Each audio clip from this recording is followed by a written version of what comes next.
The Bite Show is listener-supported at thebiteshow.com.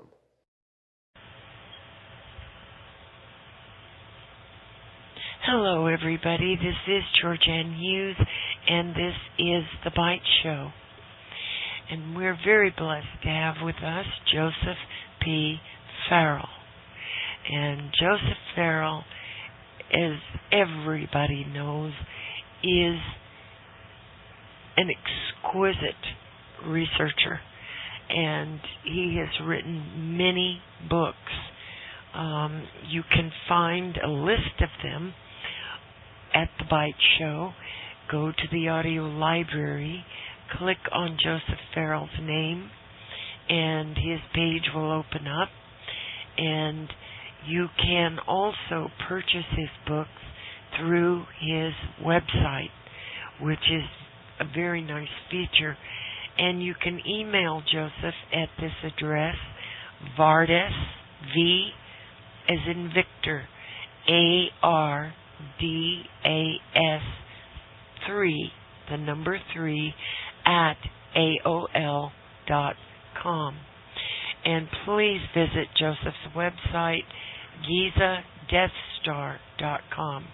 And there's a PayPal button there. Please make use of it. We've got to keep him writing and researching. Hi, Joseph. Hi, GeorgeAnn. Thanks for having me back. Oh, dear. Yes, of course. Why wouldn't I? I think you might have some announcements. Yeah, I have a couple. I wanted, first of all, and thank you for mentioning the website, because, as you know, I've been in this project of making over the website and everything, and I do want to thank everybody who have become subscribers to the members-only area, and particularly to those who continue to make donations, because the website is not yet self-sustaining. So I want to make sure tonight to thank those people, especially that one dear lady that you know who you are, for making the donations, because they are helping get this to the point where it will be self-sustaining, and rest assured that at the moment that it becomes that donation button, hopefully it will happen, and then that donation button will come down. But I wanted to make sure and thank everybody. The other two announcements that I had were the new book, Genes, Giants, Monsters, and Men, is now officially out. They can order that off of my website. The website is still retaining the old cover, but it does have a new cover, so people should not be hesitant to order that book off of my website. I just have not had the time. I've been really busy, as you know, trying to do some other things, and I just haven't had time to put up the new picture of the new cover for Genes, Giants, Monsters, and Men on the website. But they needn't hesitate to order the book off the website, because they will get the book with the right cover. Yes. So that's the second announcement, and then the third announcement has me very stunned. I just learned from the publisher of Babylon's Banksters and the Philosopher's Stone and Genes, Giants, Monsters, and Men that Babylon's Banksters has just sold rights in mainland China. Oh my goodness. So, you know, I'm kind of pleased about that. It's the first book that I've written that has made it into an Oriental market in one of those Oriental languages. Most of my books have thus far been in Europe, and so, you know, this is a pleasant surprise. I don't know exactly what it portends, but, you know, I thought I would share that little bit of information. You know, you never make much money from sales of foreign rights, but as far as I'm concerned, it's an interesting kind of symbolical symbol more than anything else that there would be that interest in this subject in that country. So, anyway, those are those are my announcements. Well, that's a pretty big announcement. Yeah, it is. Oh, well, I can imagine why they're interested in it, because they're very interested in money. Well, of course, yes. Yes. Yeah, right. Joseph. Uh-huh. This thing in Japan has gone hot, and there is no way that they have of stopping the spew of the plutonium. Well, this whole thing is the whole Japanese earthquake tsunami thing, GeorgeAnn, is, I think, from anyone's point of view, mystifying any way one looks at it. Yes. Plutonium, of course, is a very deadly, dangerous substance. It literally takes no more than an atom or two of that stuff getting into one's system and you're dead. I mean, that's how toxic plutonium is. Yes. And this, to me, the presence of plutonium. Well, let's back way up here before we get to plutonium, because I am not entirely sold that this earthquake and tsunami were the product of the use of a deliberate technology. In other words, I'm not completely sold on the idea that it was an artificial quake, but by the same token, I note that there are a lot of very, very peculiar things about it that tend to suggest it was. Yes.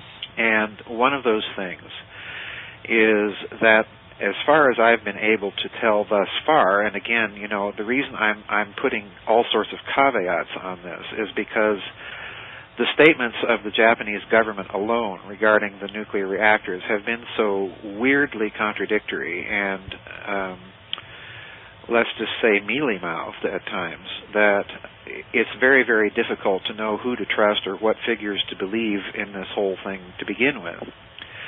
But as far as I've been able to tell, the epicenter of the earthquake that set off the devastating tsunami did not occur at a fault line. In other words, as far as I've been able to find out, and again, I'm cautioning people that, you know, this is research in progress that I and many others in the world are starting to pursue. Yes. But, you know, the epicenter apparently occurred in the center of a plate. Now, this is totally abnormal for...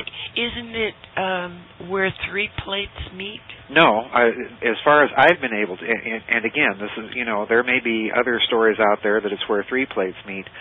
I have seen statements to the effect that it did not occur at any fault line or place where plates meet. And if, and please underline that word and italicize it and boldface it, if that is true, then that is a completely abnormal earthquake. You know, earthquakes don't happen that way, naturally. Yeah. So in other words, if it did occur at that kind of location, then yes, you are looking at a signature that would definitely tend to indicate the use of a technology to create all that devastation. Yeah. And there should be added something else. If you want to create a devastating tsunami, that would be precisely the way to do it. In other words, you would trigger an earthquake not along a fault line or at the junction of any tectonic plates, but you would trigger it rather by the cavitation in the center of a plate, where there are no junctions or joins or things like that. So it's that aspect to begin with that bothers me. And then I and a bunch of other researchers, and almost too many to even begin to contemplate, began to suspect almost immediately that this whole thing was artificial. Mm-hmm. And there were a number of people that posted on the Internet the fact that HAARP apparently was fired up during that period, and that it was fired up in resonance with the standard frequency of earthquakes, which is somewhere around 2.5 hertz and so on and so forth. So that's the other problem. There are those indicators, in other words, that this might have been something induced artificially. Now, to my mind, the most compelling argument thus far that it might have been something artificial is the fact that you had the recent elections in Japan last year that basically threw out that kind of post-World War II era puppet party that had been ruling Japan more or less uninterruptedly during that entire period, basically as a kind of a shill or a surrogate for the interests of the United States and for that matter, the wider West, all right? Yeah. You had a complete political earthquake, so to speak, not to coin a pun, and I'm using that very deliberately. You had a political earthquake in Japan last year with those elections, and Japan began doing other very quiet moves on the world stage that tended to indicate that they were reorienting their foreign policy, their alignment, more with Asia. And the proof of the pudding in that case was the visit of Emperor Akihito to Beijing. Yes. You know, the state visit of the Emperor of Japan. You know, there's no love lost between the Chinese and the Japanese, and that, of course, stems from the Japanese invasion prior to World War II. Yes. And many of the atrocities that the Chinese suffered as a result of that invasion. So that was another big, huge political earthquake because, of course, inviting the Japanese emperor means that it's a state visit. In other words, this was meant to send the highest level of symbolic signals by both nations. All right. So you have to put all of this into context, and certainly Japan, with its enormous economy, with its technological sophistication, with all of the vast amount of things that it represents, it would have been a very severe blow to the Anglo-American elite to lose its influence in that country. And additionally, you have to factor into the fact that Japan basically was quietly telling the United States to remove its base in Okinawa. Yeah.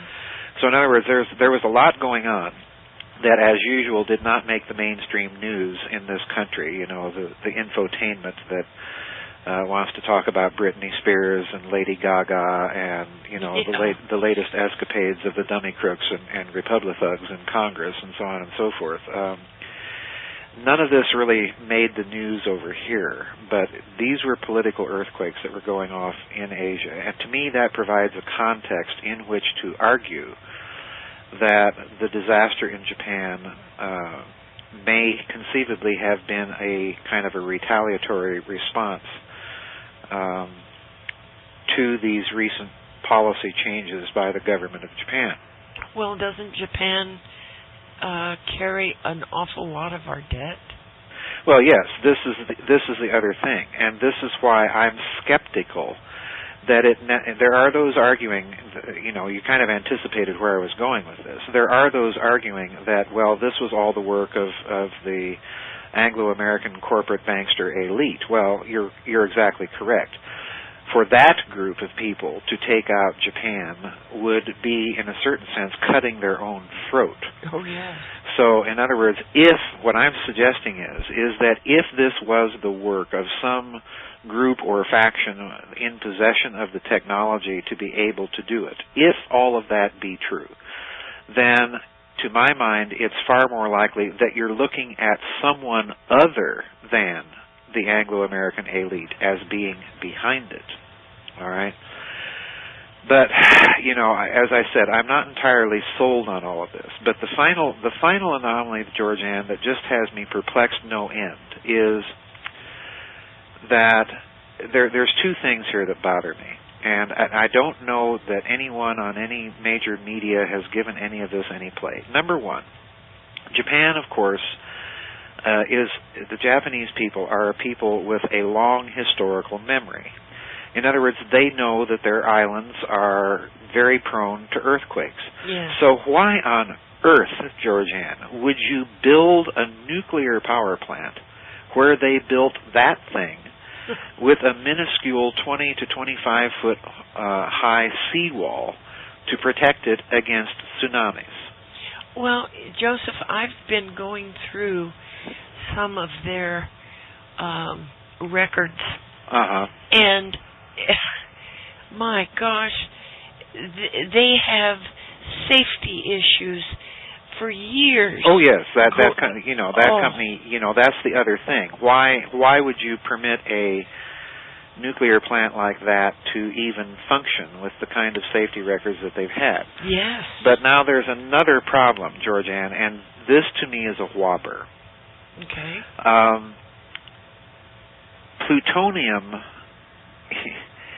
Plutonium has, of course, one particular use. In other words, you don't really need to build reactors that utilize or rely upon plutonium. You're talking about the MOX fuel? No, I'm talking about the fact that plutonium's biggest use is in atomic bombs. Yes. And this, to me, may explain why the Japanese government has been so mealy-mouthed about their response and what's really going on in those reactors. Because I think we may be looking at the possibility, and I underscore the word possibility, the possibility that Japan had embarked or had long been involved with a covert nuclear weapons program. And the reason I say that is you have to understand the position that the Japanese are in, being so close to that nutcase in North Korea. Oh, yes. Who has been rattling his own nuclear saber for a number of years and doing so precisely at Japan. Now, a few years ago, the last time he rattled his saber, particularly in Japan's direction, there was an interesting news story. I recall it very vividly. I think it ran on ABC. It was one of the major radio networks. It ran overnight, of course, when no one was listening, and then the story quickly disappeared. And that was that after the last time that Kim Jong-il rattled his nuclear saber in Japan's direction, the Japanese foreign minister fired a very sharp note back to North Korea that said, if you keep doing this, we can arm ourselves to the teeth with nuclear and thermonuclear weapons in 4 weeks. And we won't hesitate to do so. Now, Japan has been a major nuclear power in the sense that it has relied a lot on nuclear power to produce its electricity. So in other words, as a natural consequence of that activity for so many years, they have been able to stockpile quite a lot of potentially weapons-grade material. And this is what I suspect we may be looking at in the case of all this plutonium, because plutonium is far more than uranium. It is a much more efficient fuel for an atomic bomb than is uranium. You need much less plutonium than you need uranium to basically make the same amount of bang. Okay? So this to me raises my suspicions as to what really may be behind the Japanese government's, to me otherwise inexplicable flip-flops and explanations as to what's going on. We may be looking at the trace indicators of a nuclear weapons program that otherwise we may not have known about. But yes, you're right. Spewing up plutonium is very bad. The good thing is that plutonium is such a heavy element, it's not likely to disperse very far. Well, it's in the soil and it's leaking into the ocean. Yes, I know. But again, GeorgeAnn, I just said, and you have to understand, plutonium is very, very heavy. I mean, it's not going to travel like a particle of dust. Yeah. It's much, much heavier than anything that you or I encounter in daily life. And I'm not trying, don't get me wrong, I am not trying to minimize the danger here. I'm certainly not trying to do that. But by the same token, I'm not trying to promote the hysteria either, and I think there's been a little bit of that on the part of the media as well. So, yeah, Japan, this whole thing in Japan, GeorgeAnn, I find very disturbing. I personally lean toward the view that somebody caused this. Yes. I think the wider political context seems to indicate that that is the case. I have great suspicion that it is an intuition that it is not the work of the Anglo-American elite, but may be the work of somebody else. Well, they didn't use a dampening effect on no, it. They didn't. On they the didn't. tsunami. No, they didn't. Whoever may have done it didn't do that. You're right. Now, there is another interesting thing I just posted on my website as a blog, and that is that the Japanese Yakuza is involved in some of the relief work there. Yes. Now, I find that very interesting because, according to retired Lieutenant Colonel Tom Bearden, who I've relied upon in some respects in some of my own research, he maintains that some of this very deadly scalar weaponry was actually placed into the hands of the Japanese Yakuza. Oh. So, there's any way that we can speculate about this possible scenario. I don't think we have enough data points yet to indicate who might have been behind it, if, again, underscoring the word if indeed all of this was an artificially induced event. Wow. Well, the Yakuza were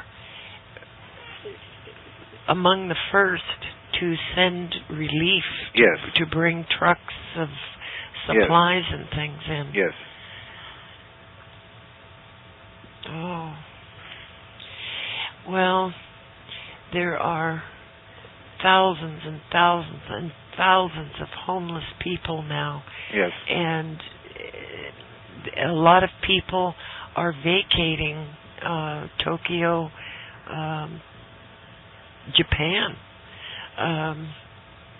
It's pretty serious, Joseph. Yes, it is. I mean, when you see this kind of thing happen, and then as far as I'm concerned, the wishy-washy response. Yes. Of not only of the Japanese government itself, but of other countries to it. It leaves me, GeorgeAnn, with me scratching my head. Yeah. My heart certainly goes out to the Japanese.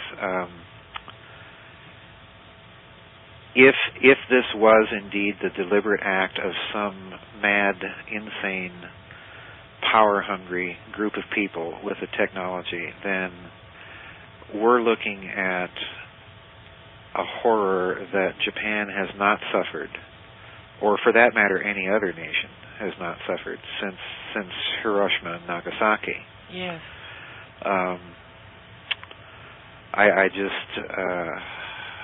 I just can't begin to express how deeply my heart goes out to those people. There's no words for it, GeorgeAnn. I know. One day they say, don't drink the water because there's cesium in it, and the very next day they say, well, it's okay. Yeah, it's this flip-flopping, and, this is what bothers me, in that, we're doing this as part of the series of social engineering. Yes. And when you have those kinds of media reports, you've got either incompetence on an unparalleled scale being exhibited by the so-called scientific experts and the so-called professional media, or you have a deliberate case of spinning and managing perceptions in such a fashion that you are maximizing the amount of fear that the crisis generates. In other words, to put it differently, the elite or elites do not have to create these crises necessarily, because they do have the techniques of management of perception and social engineering to manipulate the consequences that result from them, including the ability to create the idea in people's minds that they have the power to do these types of things. And they do. I'm not saying that that is a manipulated thing. Yeah. All I'm saying is whether or not the crisis was artificially induced, they certainly seem to be trying to exploit it, various factions, trying to exploit it for their own benefit. And that I find equally disturbing. Yes. Well, there was a woman, I think she's an independent researcher, that said that this had the equivalent of 900 atomic bombs. Yes, an earthquake of that magnitude, yes, releases an enormous amount of energy, and that there are tables of comparison that you can research out there between the Richter scale and yields of nuclear weapons. And you have to understand, you can't say it's just 900 atomic bombs, because you can engineer yields of atomic bombs from, pretty much 1 kiloton all the way up to hundreds of kilotons. And simply to give a number of 900 atomic bombs is really kind of meaningless. You have to give a more precise yield in terms of kilotons, and in the case of a 9-point earthquake on the Richter scale, you'd actually be talking megatons, which is 3 orders of magnitude greater than kilotons, and that's the kind of measurement that you use to express the yield of hydrogen bombs, which of course are much, much more powerful than mere atomic bombs. So yes, a 9-point earthquake or 8.9 on the Richter scale, you're looking at major megatonnage of energy, equivalent energy being released. Well, they upped it to a 9.1. Yes, I know that. All I'm saying is that the comparison of an earthquake of that magnitude with atomic bombs is in itself, to my mind, an error, an egregious error, because earthquakes of that magnitude would be much more equivalent to megatonnage yields from hydrogen bombs rather than mere kilotonnage yields from atomic bombs. So, it was just an enormously powerful earthquake. Oh. Well, my heart goes out to the people. Oh, yes, mine too. It just suddenly be homeless. Yes. To have lost your loved ones. Yes. Just, oh my God. Yes. Oh. And what the other thing that so arrests my attention is we are looking at the almost total inability of one of the world's most efficient and technologically sophisticated governments to deal with it. Yeah. And the response of the other nations in the world isn't much better. Yeah. If this is what the good people of Japan are paying their taxes for, or any other nation are paying their taxes for, we're in a whole lot of trouble. Yes. Well, I forget whose blog it is, but they were saying that Tokyo Electric is slated to build power plants in Texas. Uh-huh. Yes, I saw that. You sent that to me before the show tonight. And, again, all I can say is this is just galloping stupidity. Oh, yes. This is the same company that built that nuclear plant where they built it. I've got to be very honest. That as well as most of the listeners to this show that I'm certainly not the sort of individual to be opposed to technological progress. Right. But GeorgeAnn, by the nature of the case, the things that I write about have convinced me that there are technologies that have been covertly developed for a very long time that would lead to solutions of this energy mess that we're in. And in fact, I have heard rumors on the internet, and I have not been able to substantiate them, but I think that they are worth repeating because of the significant nature of them. I have heard rumors on the internet that Japan was somehow positioning itself or attempting to position itself to reveal some of those technologies that would lead to a very, very different source of energy. If that be so, then that considerably amps up the possibility that whoever may have done this did so to protect some very well-entrenched long-term vested interests. Oh, yeah. So, again, the political context of what was going on in Japan, I think, is perhaps the most persuasive bit of data that I can currently muster to argue that this thing may have been the product of a technology. The data on the technological side, I'm still not entirely sold on yet, but trust me, there are people trying to gather it. Yes. Well, when we talk about disclosures, remember when Japan released that video of the moon? Yes. Yeah. I do remember that. May we pause very briefly? I need to take a little break. Yes. All right. Okay, we're back. Well, Joseph.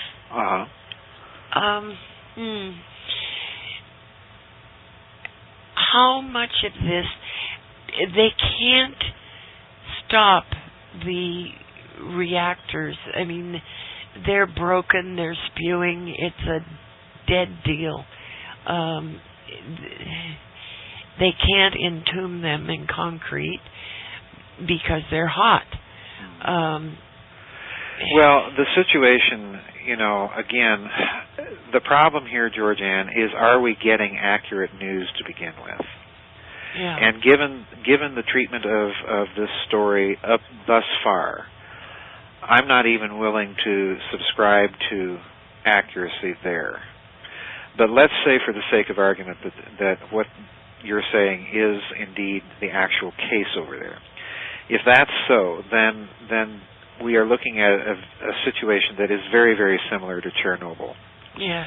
And they are just going to have to do what the Russians had to do with Chernobyl, and that is literally keep burying it in concrete until it's out and encased. And that's going to require some sacrifice. Yes. Well, already, Joseph, they've got, I think, 600 members of the crew that have gone in. Probably 90% of them are going to die. It's just, It is, yes. It is a disaster. There is no two ways about it. I do think that eventually it's going to go away, because I think, in a certain sense, what we're looking at, and I don't mean by these comments that I'm about to make to belittle or to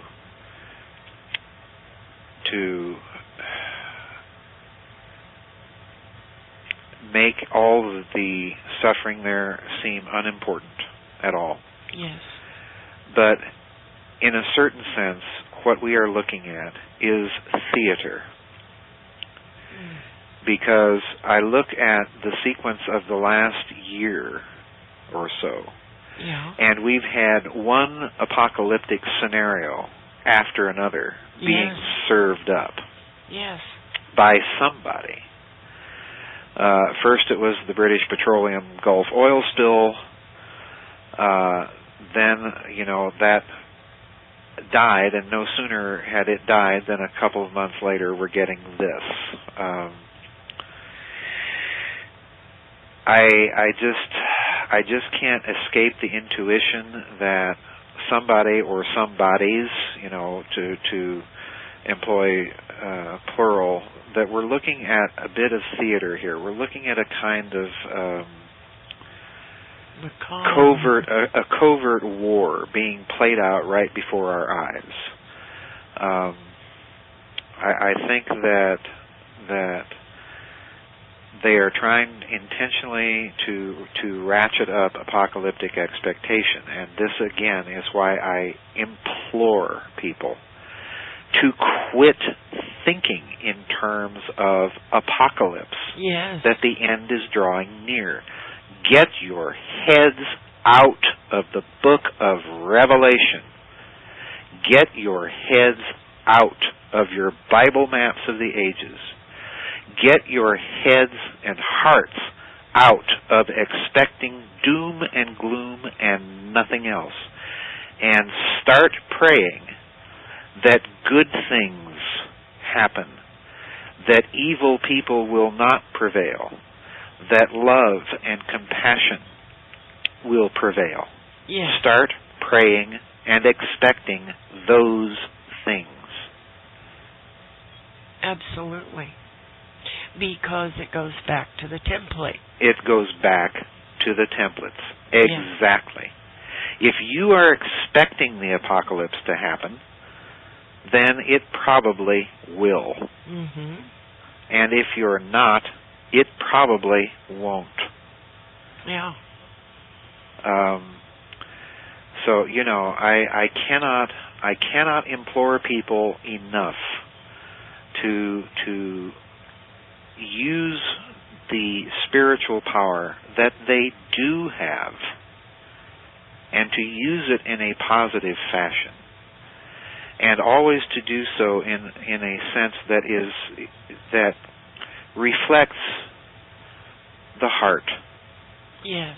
In other words, if you really sincerely believe that international bankers are an evil pariah class of people, and I'm fairly well settled on the fact that they are, okay, then you pray accordingly. You pray that their efforts and plans would be bound and not come to any fruition. That's what you do. Well, there was a negative comment that I had about my website. Oh, yeah. On the guest page, asking people to pray for Libya, pray for Syria, pray for Palestine. These people need prayer. Of course they do. Yeah, my gosh. And I can't imagine anyone commenting negatively on praying for those people. Yes. What gives here? Yeah. And I can just bet the kind of person that commented. Yes. You don't even need to tell me, but I'll bet that there was mention of a book that begins with B and a few verses thrown in for good measure. Yes. Yeah. Well, there you go. Yeah. The religion of love and peace has turned into a religion of hate in the name of proving its expectations of the apocalypse and proving that book that they hold so dear true. Yeah. They'd rather have that than help people. Yes. Well, it's turned out, Joseph, that a lot of them worship a book. Well, of course they do. Instead of worshiping God. Yes, that's my point. Yeah. That's my point. Yeah. They want their worldview to be shown true. They want to appear to be, to have the power of being right. Yeah, yes. And my approach has always been, I claim the academic right to be wrong. Because if you cannot expose yourself to error, to being wrong, to having thought erroneously, then what good is having a mind? That's a good point. Yeah, we wouldn't need a mind if that were the case. Yeah. So, I just hope and pray that these events are waking people up to start praying and pray from positions and perspectives of love. Yes. That doesn't have to filter itself through some sort of dogmatic matrix. Yes, absolutely true. Well, what has your take on North Africa, oh boy, Middle East, has that changed at all? Well, I am supremely flummoxed, to be quite honest with you, about what's going on. There are those that want to leap to the conclusion that all of this is a great spontaneous move toward democracy, and there are hidden forces for the good at work in all of this, and yada, yada, yada. Yeah. And then there are those who maintain the exact opposite, that this is some movement that is a massive deception on the part of the New World Order crowd, and, this is just setting things up for the Antichrist. There's, of course, always that group of people, and then there's another group of people. This is just setting things up for a Muslim caliphate and World War III, and, on and on. On and on the scenarios go. Yes. I think that just looking at Libya, for example, and in fact, I just read President Obama's speech talking about Libya tonight. I didn't actually watch the speech last night. I read it tonight. And in his remarks, I found it very interesting that he, to my mind, was enunciating a new kind of American policy. And it was very, very, to my mind, it was almost refreshing, some of the things he said. And one of the things he said was that, we cannot afford to embark on the course of nation building in Libya. So in other words, he is directly repudiating the whole doctrine that has been more or less the kind of de facto American foreign policy since President Truman. Yeah. And particularly, with a vengeance under his predecessor, President Bush, that we're going to go into Iraq and, nation build and all of this, happy, wonderful, utopian nonsense that we've disguised our imperialism under for the last 50 to 60 years. Yeah. I found some of his remarks very refreshing. What I found immensely curious in them were some of the geopolitical indicators that he stated that were very subtle. One of the things he mentioned, of course, is that the United States was turning leadership of this coalition over to NATO, all right? Mm-hmm. And then he went on to list the various European NATO powers, the United Kingdom, the Netherlands, Italy, and then France, of course, which is not a member of NATO, but certainly one of the major European powers, were involved in this coalition activity, trying to prevent Gaddafi from embarking on those, bluntly put, plans for genocide that he was going to embark upon. Yeah. And in that sense, again, I think that President Obama's response was morally justified. I have questions about its constitutionality. Yeah. But from the moral standpoint, I think, you can't stand by and let a dictator go in and plan to do what he was planning to do. Yes. But on the other hand, the geopolitical clues in that speech, I thought, and in the events in Libya, I think are very, very interesting. Because you had, of course, China and Russia abstaining from the vote in the UN Security Council, all right? Yes. In other words, they weren't going to vote for it and they weren't going to vote against it. You guys go do whatever you want to do. So, again, you had the two major Asian powers that could have scotched the whole idea of a no-fly zone with UN sanction. You had them abstaining from the vote. That's number one. And then number two, in President Obama's list of countries involved in this coalition, there's one significant European power that is not involved in this coalition, and guess who that is? Who? Germany. Oh, yes. So in other words, I'm looking at this as another little indicator, perhaps, that we're seeing yet another geopolitical realignment happening, because as we've discussed before, you've got this strange sort of rapprochement between Germany and Russia taking place. And people have to remember that Chancellor Merkel speaks Russian. She speaks it very fluently. Yes. So, she can get on the phone and make herself understood in Moscow. So you have a realignment, a subtle one, at work inside of NATO with this kind of German-Russian bipolarity as far as Eastern Europe is concerned. And then you had the Russian-Chinese abstention in the UN Security Council, and you had, of course, as we've mentioned in the previous part of the program tonight, you had that political earthquake taking place in Japan in the last couple of years, where they were clearly signaling a subtle shift to a pro-Asian stance. Yes. So I think you're looking at, in that sense, with the Libya action, the Libya action is, to me, it's more of a European affair than it is an American affair. Mm-hmm.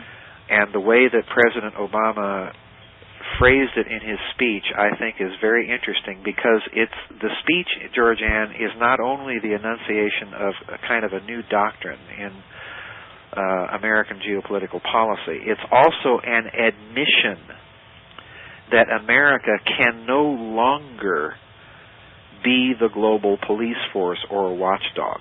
Yes. That's really a whopper of an admission. Yes. And it, in a way, to me, is kind of symbolic that with the United States passing leadership to NATO in this Libyan venture, that you're also perhaps looking at the symbolic passing of the torch to Europe, and particularly into a Western Europe that is centered around the power and influence of France, while Germany is gravitating more toward Russia. So all of this, to me, is very, very interesting. Now, having said all that, I think that in a certain sense the Libya thing also comes at a very interesting time, in that it's proven to be an interesting and nice distraction from what's going on in Japan. Yeah. And it's proving to be a nice and interesting distraction from what's going on elsewhere in the Middle East. Yeah, like Syria, Yemen. Exactly, yeah. Exactly. Now, that stuff is interesting to me because, again, I'm not entirely clear. I don't think these things are entirely spontaneous. Okay? Okay. In other words, I don't think we're looking at a spontaneous grassroots movement for democracy and liberalization. All right? Certainly that's a part of it, because certainly those countries and the youth in those countries are as much on the internet and Facebook and everything else as we are, all right? Yeah. And you know, the same thing is happening there as happened in communist China. You cannot have a system of tyranny coexisting side by side with a population that has access, howsoever limited, to all of that freedom and the ideas that it engenders. So I think, yeah, part of it is grassroots. But it also, to me, there's a quality to it that I can't quite pin down, GeorgeAnn, that makes me think that we're looking at something that, yeah, it may be spontaneous, but it is in part being manipulated, and people are trying to channel it somewhere. Yeah. I don't know where. Yeah. I don't know where. A lot of it is going to depend on how Iran acts, and more particularly on how the Persian people themselves react to this. Well, if the Persian people tried to do what the Egyptians did, they'd just have a wholesale slaughter. Maybe, maybe not. You know, this is the problem. This popular movement is insofar as it is popular, it is going to put tremendous pressure on the current government of Iran. It's interesting to me to watch them try to position themselves as sanctioning this movement. I don't think that move is going to succeed. It may. If it does, then yeah, we're looking at the reemergence of the Muslim Caliphate. But again, I'm not entirely sold that that's what really the game plan is. That would be suicidal, I think, on the part of the elites. Where all this is going to go, I don't know. Now, we've talked about Libya, we've talked about the rest, and I think it behooves us to address Egypt a bit. Yeah. Because in Egypt's case, you really are dealing with the most powerful of all the Arab nations, all right? Yeah. And I think in a certain sense you are dealing by far with the most sophisticated of all of them. And in Egypt's case, it's very interesting that what we were dealing with Hosni Mubarak was the last remnants of that regime that took power and overthrew King Farouk and took power under Gamal Abdel Nasser, right, back in the 1950s. And of course, if you've read my books, particularly the Nazi International, you'll remember that this was, at least as far as the people on the ground representing American intelligence and geopolitical interests were concerned, the people on the ground doing it were a bunch of Nazis. Yes. Okay? So in other words, with what's happening in Egypt and the overthrow of Mubarak, you were dealing with the overthrow of one of the last regimes that the Nazi International had close historical ties to. To me, that's very interesting, because it's a little indicator that maybe that whole post-war Nazi International is starting to come a little unraveled at the seams. Now, in the middle of all of this, on top of everything else, you had the Egyptian museum lootings, all right? Yes. And Dr. Zahi Hawass posted on his website, I think it was actually about two and a half weeks ago, posted on his website that some of the articles that had been stolen elsewhere in Egypt were inscribed stones. Oh. In other words, not just works of art, but something that had inscriptions on them. To me, this is very interesting, because this isn't your typical looted work of art. Right. This is information. Mm-hmm. And if you research the Baghdad Museum looting, it's very interesting. What you'll discover is very interesting, because most of the artworks that were looted from the Baghdad Museum were returned. What's still not being talked about are all of the cuneiform tablets that may or may not have gone missing. We simply don't know, because we don't have access to the catalog data to begin with. Mm-hmm. But we do know, interestingly enough, that some of these cuneiform tablets are in Spain.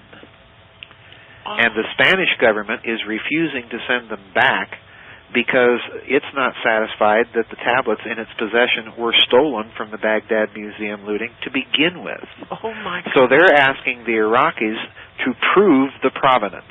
Oh. And, of course, the Iraqis are in the unfortunate position of not really being able to do so, because who was keeping the catalogs of what they were digging up in Iraq prior to our invasion? It was the French and the Germans. Oh. So you see, there's to my mind, GeorgeAnn, there's something very fishy going on here. Yes.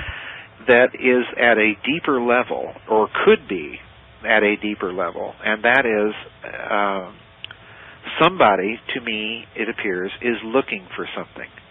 So let's go back to Libya. You have, in the case of Libya, you've got stories, legends, traditions from the tribes in Libya, particularly in the eastern part of Libya that borders on Egypt. You have legends to the effect that there's stuff out there that's buried under the sands. Yes. So, let's look at what we've got. We've got the whole region, basically the cradle of the civilized world, of modern civilization, that's going up in these popular movements of revolt, and it seems like whenever they do, in the case of Iraq and Egypt, certain things containing information go missing.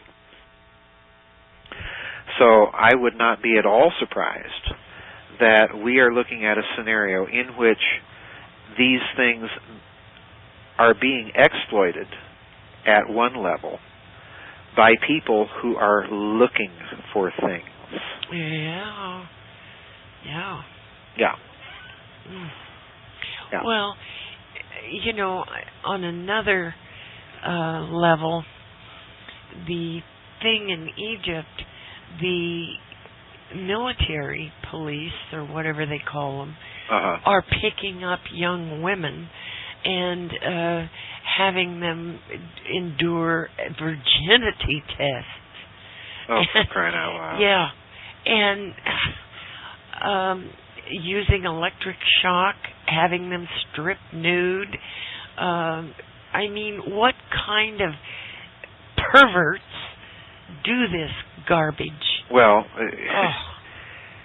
if that is, if those stories are true, and again, I'm suspicious of pretty much anything that comes across the internet. Yeah. But let's assume those stories are true. Then, if that's the case, you're dealing with a very sick and twisted sort of religious fundamentalism behind it. Yeah. I am very bluntly 100% a social libertarian.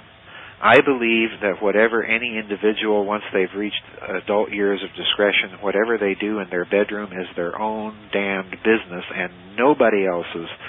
Not the Pope, not the Grand Mufti of Jerusalem, not the Dalai Lama. No authority has any business interfering in whatsoever. Right. Right.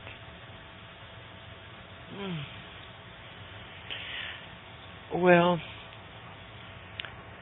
I know that they think they've won something, but Joseph, it's old habits die hard. Old habits do die hard, yes.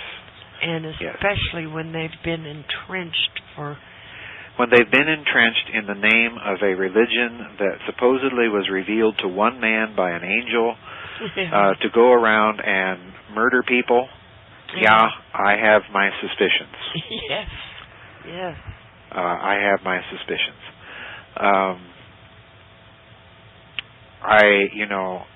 We've got to start waking up. Yes. And no matter how beautiful the stories in our sacred books are, to claim, as far as I'm concerned, GeorgeAnn, and the thrust of my books over the next 5 or 6 titles that I've got planned out, is to try and show people that the nature of this physics that I'm talking about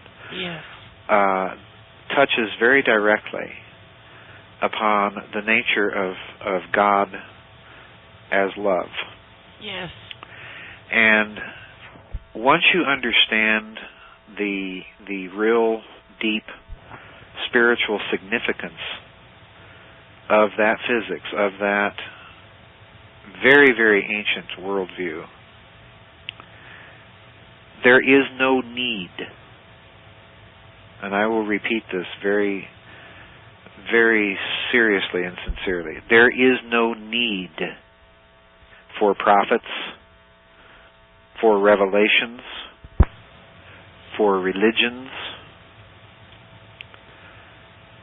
There is no need. And anyone pretending to speak for that God as a unilateral representative is ipso facto, by definition, false. Well, Joseph, I think that religion was created by Satan himself. Well, I don't give you any argument. Oh. I don't give you any argument.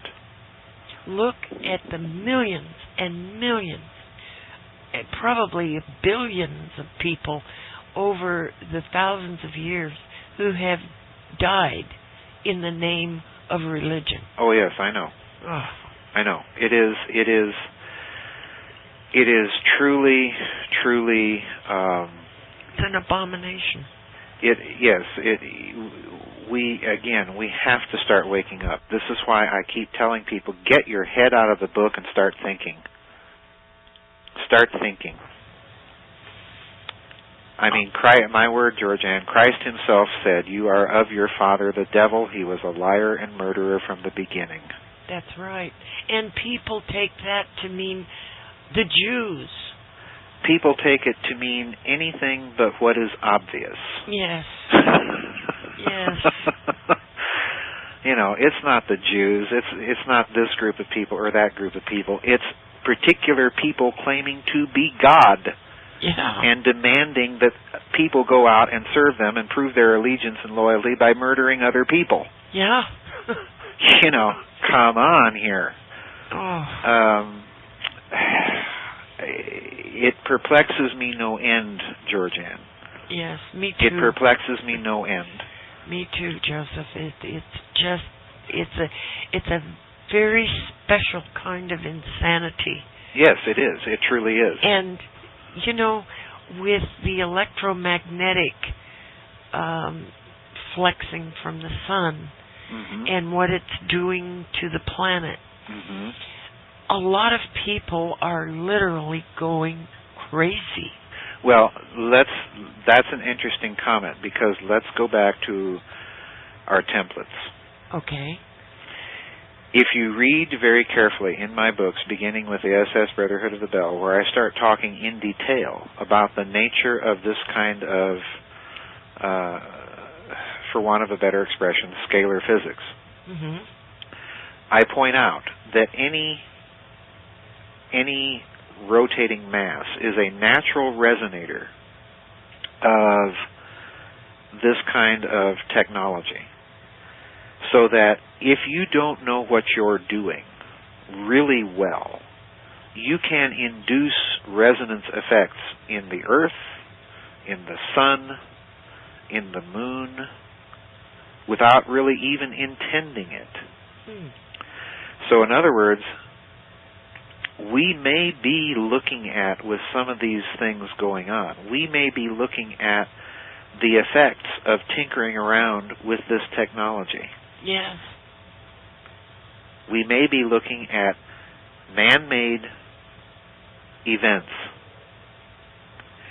And that's scary. Oh, yeah. Because that means somebody has a technology that gives them access to at least type 1, if not type 2 civilization capabilities. And let me explain what I mean. There was a Russian astrophysicist by the name of Kardashev back in, I think, the 1970s. And this fellow is mentioned in some of the popular scientific writing of Dr. Michio Kaku. So people who've read Dr. Kaku will know who I'm talking about. But those who haven't, Dr. Kardashev in Russia made kind of a simple classification scheme of how advanced civilizations would be based upon their energy requirements. All right? Yes. And he came up with 3 classes. The first class is a civilization that is so advanced, a type 1 civilization that is so advanced that it needs the energy output of an entire planet in order to be able to function. A type 2 civilization needs the energy output of an entire star to be able to function. And a type 3 civilization, the highest, needs the energy output of an entire galaxy in order to function. All right? Wow. So in other words, by that classification scheme, GeorgeAnn, we right now are a type 0 Yes. on the, here's the clincher, a type 0 civilization on the cusp of becoming a type 1. In other words, our energy requirements are getting to the point that they are going to require the energy of an entire planet in order to sustain the level of civilization.